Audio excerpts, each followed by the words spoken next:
So my husband and I got married in May of 2013, and we were living in a small town in North Carolina, Robbinsville, North Carolina. And I was the executive chef of a mountain resort there. My husband was working at a construction site building a dam. And, we loved this small town. There was nothing to do there. Church on every corner, like literally 3 lights, 1 grocery store. We were an hour from the nearest Walmart.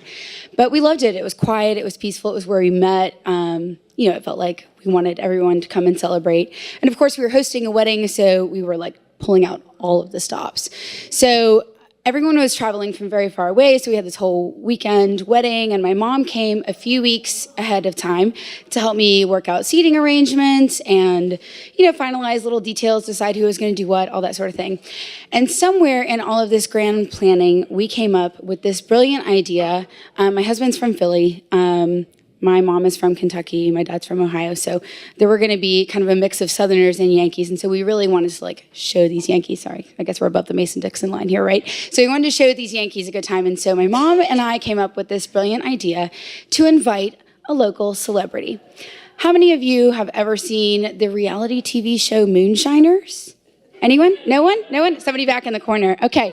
Well, Moonshiners is maybe as you would suspect, people with not a lot of teeth, accents that are so thick as to be unintelligible.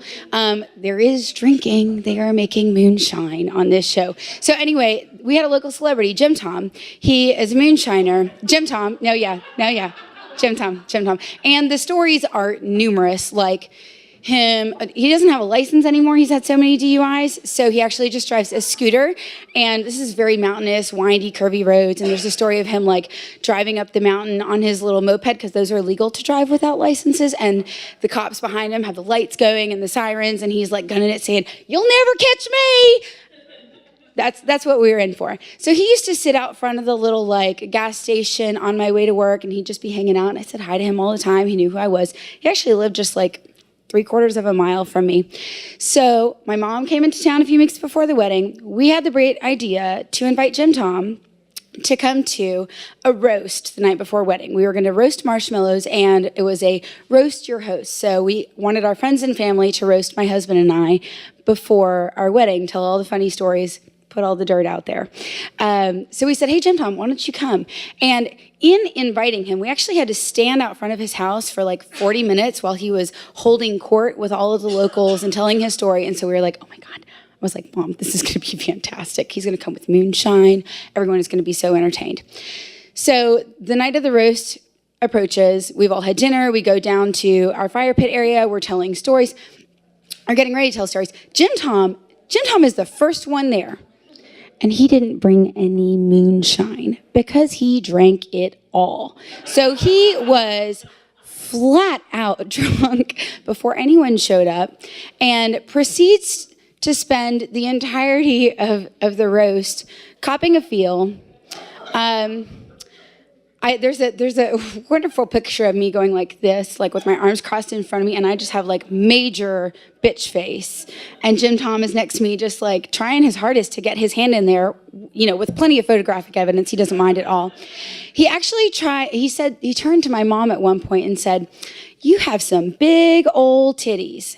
And she said, "Jim Tom, my dad is standing right next to me." And he said, "Well, he should know." But that is how the whole night went. He was just copping a feel on every woman ever that was at our roast. And he actually propositioned my brother on the way home.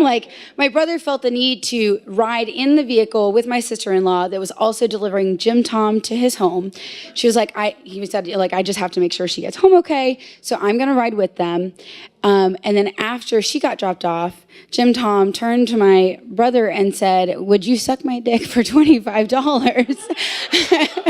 So, I guess the moral of the story here is when you invite a moonshiner to your roast, you have to expect you're going to get a moonshiner at your wedding roast.